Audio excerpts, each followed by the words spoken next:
வாழிய செந்தமிழ், வாழ்க நற்றமிழர், வாழிய பாரதமணி திருநாடு. பாரதமணி திருநாடு நேயர்கள் அனைவருக்கும் வணக்கம். நாம் பேனா மன்னர் அமரர் கல்கி அவர்களின் சிவகாமியின் சபதம் வரலாற்று நாவலை பார்த்து கொண்டிருக்கிறோம். அந்த வரிசையிலே இன்று 2ஆம் பாகம் காஞ்சி முற்றுகையில் 19ஆம் அத்தியாயம் வந்தான் குண்டோதரன்.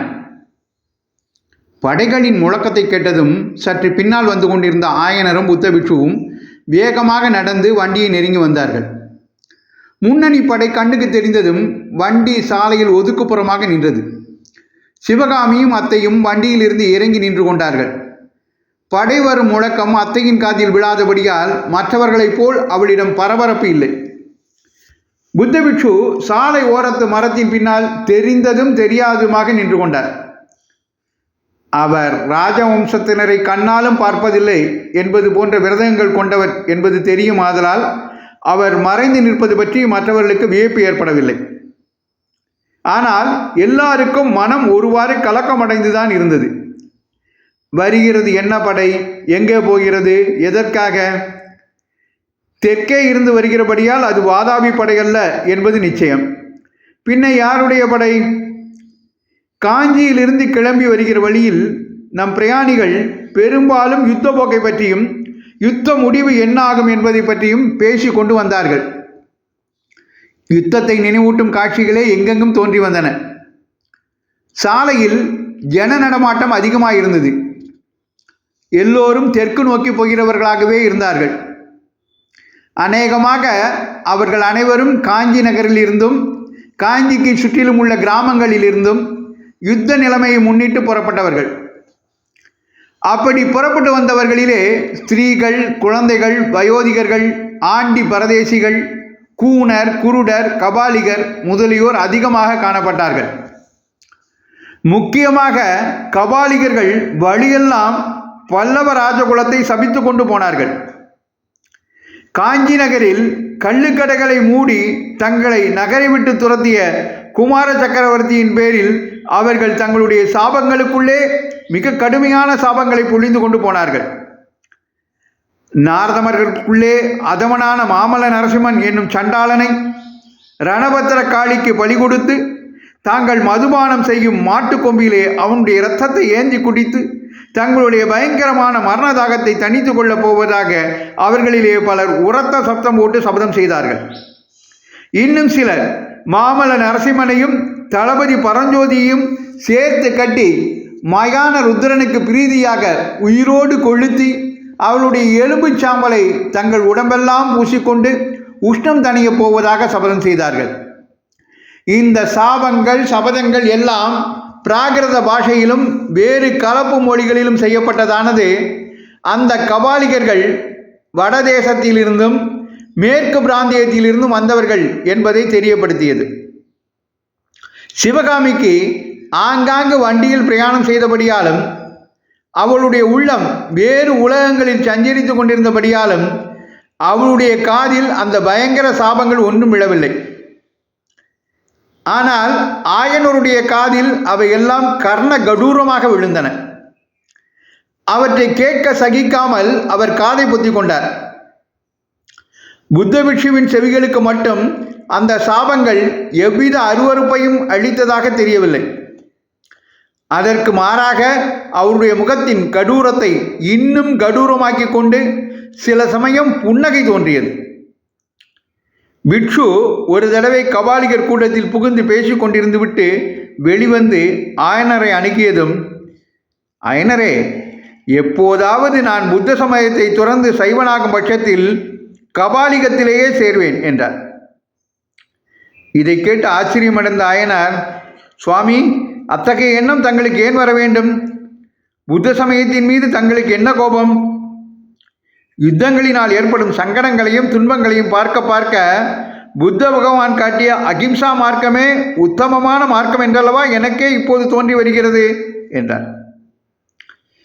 அதனாலே தான் நானும் சொல்கிறேன், நீங்கள் காலசம்ஹார மூர்த்தியை கைவிட்டு புத்த பகவானை அடைவதாக இருந்தால் அதற்கு பிரதியாக கபால ருத்ரமூர்த்திக்கும் ஒரு அடியார் வேண்டுமல்லவா என்று நாகநந்தி கூறியது ஆயனருக்கு மேலும் மனக்குழப்பத்தை உண்டாக்கிற்று. சாலையில் அபூர்வமாய் தெற்கே இருந்து வரும் பிரயாணிகள் சிலர் காணப்பட்ட போது அவர்களை காஞ்சிக்கு பக்கம் இருந்து வருகிறவர்கள் நிறுத்தி தெற்கே என்ன விசேஷம் என்று கேட்பார்கள். அவர்கள் மறுமொழி சொல்லிவிட்டு காஞ்சி நிலைமையை பற்றி விசாரிப்பார்கள். இத்தகைய பேச்சுக்களை எல்லாம் நாகநந்தி ஆங்காங்கே நின்று வெகு சுவாரஸ்யமாக கவனிப்பார். இப்படி ஒரு தடவை கூட்டத்தில் நின்று பேச்சு கேட்ட பிறகு நாகநந்தி, ஆயனர், சிவகாமி இருவர் காதிலும் விழும்படியாக, நாம் ஒன்று நினைக்க யுத்ததேவன் வேறொன்று நினைக்கிறான் போலல்லவா தோன்றுகிறது. உத்தேசித்தபடி நமது பிரயாணம் நடைபெறாது போலிருக்கிறது என்றார். அப்படியா? புத்ததேவர் என்ன கருணை செய்கிறார்? அவருடைய திருவுள்ளம் என்ன என்றார் ஆயனர். அத்தையை போல் அப்பாவுக்கும் காது மந்தமாகி வருகிறது என்று கூறி சிவகாமி புன்னகை புரிந்தார்.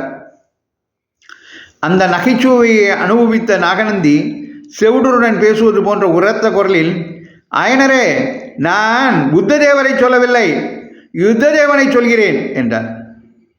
அப்படியா? புத்ததேவன் என்று என்ன சொல்கிறார்? அப்படியா? யுத்ததேவன் என்ன சொல்கிறார்? நம்மை வழிவறிக்கப் போகிறாரா? அப்படித்தான் என்று சொன்ன நாகநந்தி மறுபடியும் மெல்லிய குரலில் கூறினார். பல்லவ ராஜ்யத்திற்கு எதிர்பாராத ஆபத்துகள் எல்லாம் வந்து கொண்டிருக்கின்றன. மேற்கே இருந்து கங்க நாட்டு சைன்யம் படையெடுத்து வந்து எல்லைப்புறத்தில் நிற்கிறதாம். தெற்கே பாண்டிய மன்னர் பெரும்படை திரட்டி கொண்டு வருகிறாராம். பாண்டியர் சைன்யம் கிழக்கு சோழ நாட்டு எல்லைக்கே வந்துவிட்டதாம். வடதிசையில் இருந்து வரும் வாதாபி சைனியத்தை பற்றி தான் உங்களுக்கே தெரியும். பல்லவ சைன்யம் தப்பி பிழைப்பதற்கு இன்னும் ஒரே ஒரு திசைதான் பாக்கி இருக்கிறது. எந்த திசையை சொல்லுகிறீர்கள் என்று ஆயனர் கேட்டார்.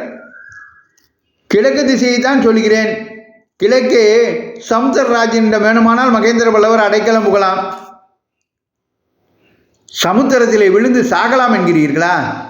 அடிகளே, உங்களுடைய இருதயம் இப்படி ஈரப்பசையே இல்லாத பாலைவனமாக எப்போது ஆயிற்று என்று ஆயனர் கோபக்குரலில் கூறினார். ஓ மகாஸ்தபதியே, என்னை அவ்வளவு நீச குணமுள்ளவன் என்று ஏன் தாங்கள் கருத வேண்டும்? பல்லவ குலம் கடல் தந்த குழந்தையிலிருந்து தோன்றியதாயிற்றே. இப்போது அந்த வம்சத்துக்கு ஆபத்து வந்திருக்கும் சமயத்தில் அந்த கடல் அடைக்கலம் தராதா என்று சொன்னேன். கடலில் அடைக்கலம் என்றால் கடலில் மூழ்கி விடுதல் என்றுதான் பொருளா? கப்பல் ஏறி இலங்கைக்கு போய் தப்பலாம் அல்லவா? ஆனால் அதற்கும் ஒரு ஆபத்து இருக்கிறது. இலங்கையில் இப்போதுள்ள அரசன் மகேந்திர பல்லவரின் அருமை சிநேகிதன் தான். ஆனால் அவனை இலங்கை சிம்மாசனத்திலிருந்து தள்ளிவிட ஒரு பெருங்கலகம் அங்கே நடக்கிறதாம். பாவம், பல்லவர்களுக்கு வந்திருக்கும் கஷ்டகாலம் அவர்களுடைய சிநேகிதர்களை கூட பிடிக்கிறது என்று கூறிவிட்டு புத்தபிட்சு ஒரு கோரச் சிரிப்பு சிரித்தார். ஆயனர் அப்போதும் விட்டு கொடுக்காமல், எதற்காக மகேந்திர பல்லவர் இலங்கைக்கு ஓட வேண்டும்? காஞ்சி கோட்டை இருக்கிறதல்லவா என்றார். ஆமாம், காஞ்சி கோட்டை இருக்கிறது. அதில் 8 மாதத்துக்கு முன்பே பயங்கொள்ளி பல்லவன் ஒளிந்து கொண்டது போல் இப்போது அவனுடைய தந்தையும் ஒளிந்து கொள்ளலாம். வாதாபி படை வழி தங்காமல் வந்திருந்தால் கோட்டை ஒரு நொடியில் தகர்ந்து போயிருக்கும். இப்போது கோட்டை பலப்பட்டு விட்டது. ஆகையால் சில காலம் கோட்டைக்குள் பத்திரமாய் இருக்கலாம். வாதாபி படை 6 மாதமாக வடபெண்ணை கரையில் என்ன செய்து கொண்டிருந்தது என்றுதான் தெரியவில்லை என்றார் புத்தபிட்சு. இந்த வார்த்தைகள் எல்லாம் சிவகாமியின் செவிகளில் புண்ணில் கோலிடுவது போல் விழுந்தன. கடவுளே, நாட்டிலே விஷமுள்ள இந்த நாகநந்தியின் கர்வத்தை அடக்க மாட்டாயா என்று வேண்டிக் கொண்டார். புத்தபிட்சுவின் விஷயத்தில் சிவகாமியின் மனநிலை சஞ்சலம் உள்ளதாய் இருந்தது. அவரிடம் காரணமில்லாத அருவருப்பும் இன்னதென்று தெரியாத பயமும் அவள் மனத்தில் ஆழத்தில் குடிகொண்டிருந்தன.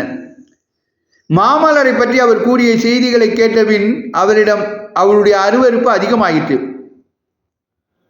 இன்னொரு பக்கம் புத்தபிட்சுவின் விசாலமான உலக அனுபவமும் ஆழ்ந்த கலைஞானமும் அவரிடம் அவளுக்கு பக்தியையும் மரியாதையும் உண்டு பண்ணியிருந்தன.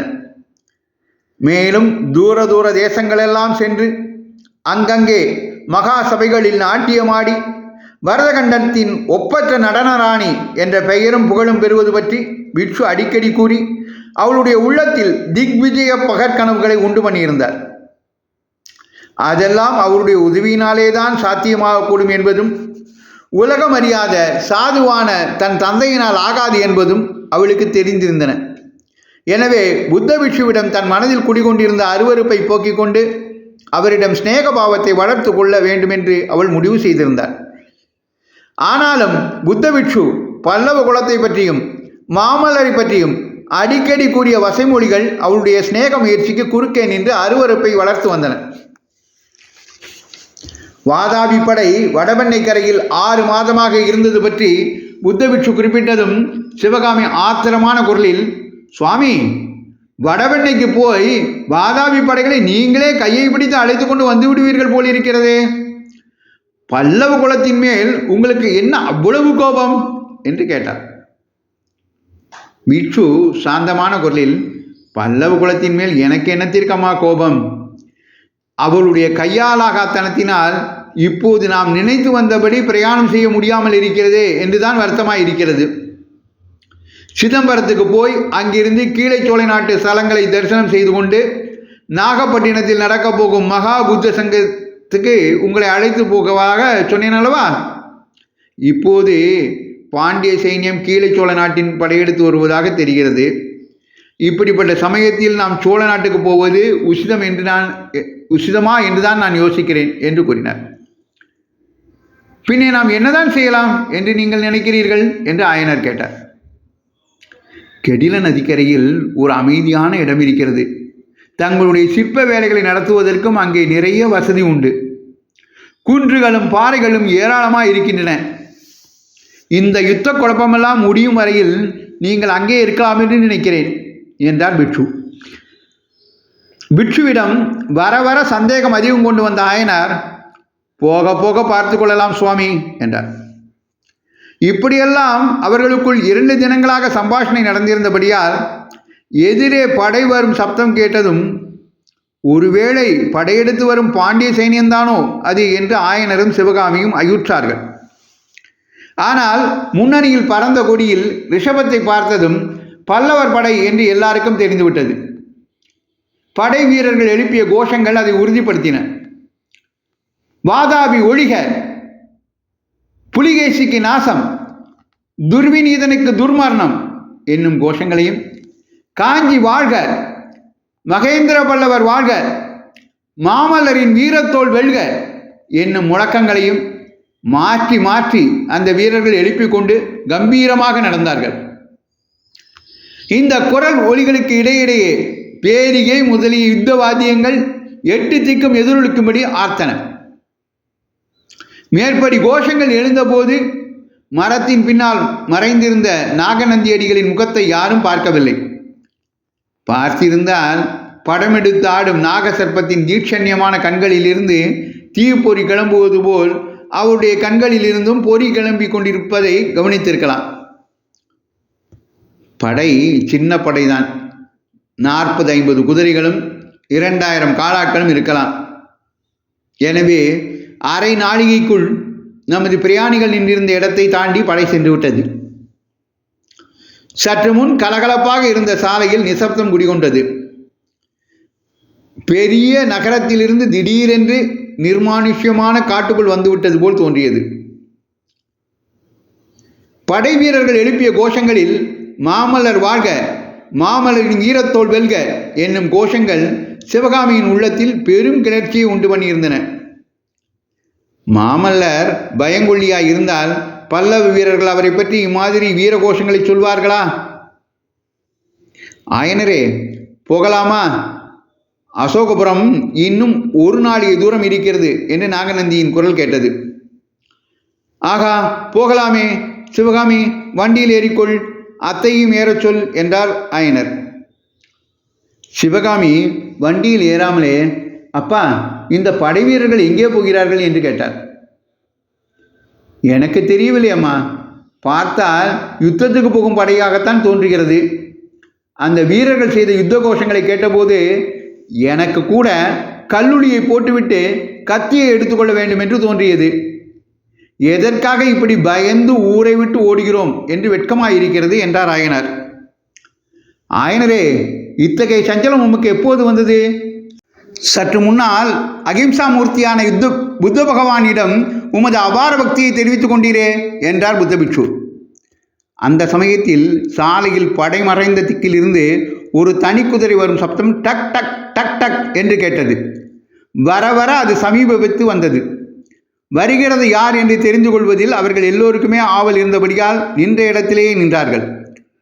குதிரை அவளுடைய அருகில் வந்தது.